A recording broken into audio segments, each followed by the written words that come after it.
साथियों नमस्कार, मैं जितेंद्र कुमार और आप देख रहे हैं हमारा चैनल आध्यात्मिक दुनिया।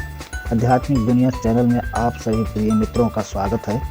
तो दोस्तों, आज हम कुछ चर्चा करते हैं जो जगन्नाथपुरी मंदिर पर चीलों का झुंड अभी कुछ दिन ही पहले देखा गया है। और इसके बाद मार्तंड मंदिर में, जो कश्मीर में ऐतिहासिक धाम है बहुत पुराना, वहाँ के तालाब में मछलियों का अचानक से मरना 10-12 दिन से इस तरह से घटनाएं देखी जा रही हैं। तो आने वाले समय में इसका कैसा प्रभाव होने वाला है? जब जीवन बार बार संकेत देता है तो समझ लो कुछ बदलने वाला है। हर सपना डर नहीं होता, कई बार वह चेतना का संदेश होता है। जो जागरूक है वही संकेत पहचानता है। डर छोड़ दो, भीतर की शक्ति को जगाओ। सतर्क रहो, सचेत रहो, जागृत बनो। ओम जय आदिशक्ति। तो चलिए हम इस घटना पर चर्चा करते हैं। अगर जो वीडियो अच्छी लगे तो एक लाइक सब्सक्राइब जरूर कीजिएगा, अपने मित्रों को शेयर कीजिएगा ताकि उन्हें भी इस जानकारी से जो है वाजिब हो सके, उनको भी यह सोचना मिल सके।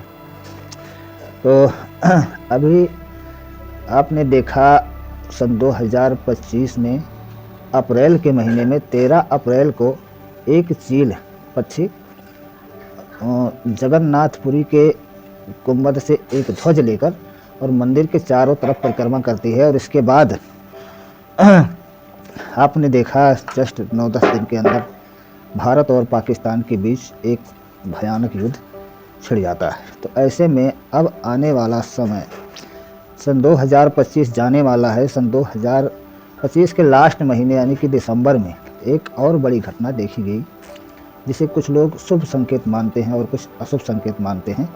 तो जगन्नाथपुरी मंदिर के ऊपर चीलों का झुंड देखा गया और शाम के समय लगभग 5 बज रहे थे। उस समय तमाम सारे चील मंदिर के ऊपर मंडराने लगे।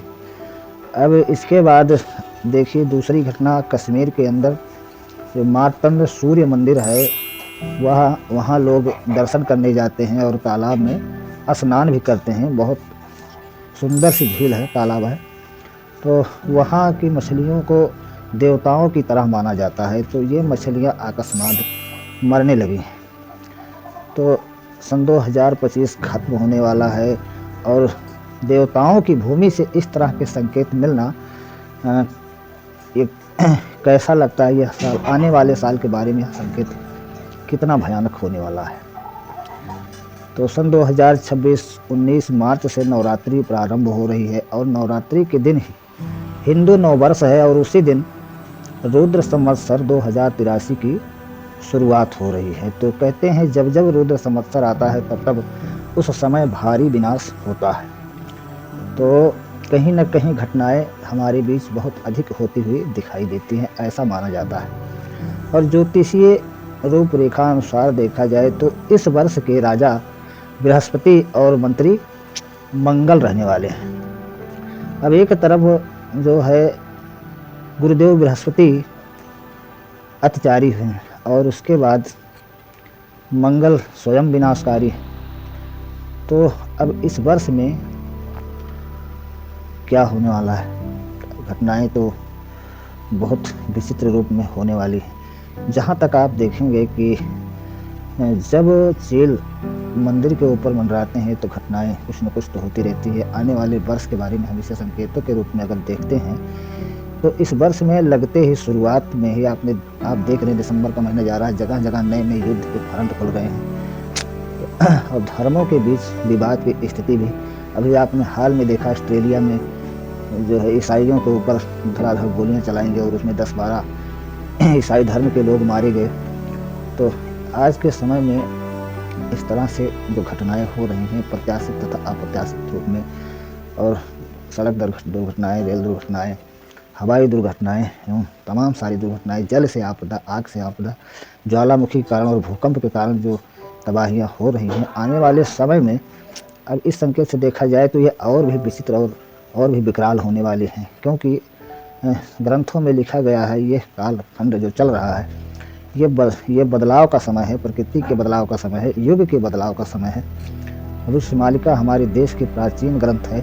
आज से करीब 600 साल पहले संत गुरु अच्युतानंद दास जी ने उसमें जो व्याख्या की है वो कहीं न कहीं हमारे बीच सच होते हुए दिखाई दे रही है। तो मालिका में एक एक वचन कहते हैं सत्य है।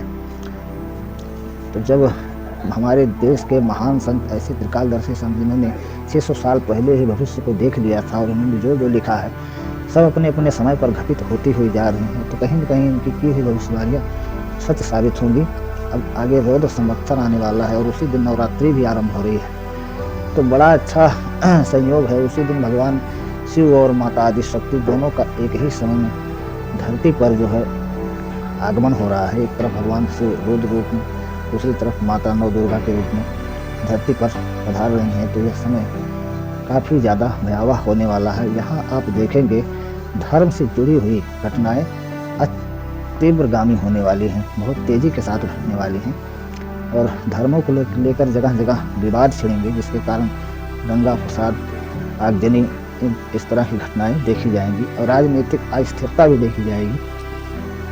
ऐसा दिखाई देता है आने वाला समय। और इसी वर्ष में किसी नए धर्म का उदय भी होता हुआ दिखाई दे रहा है, जैसे माँ ने मुझे संकेत दिया था। तो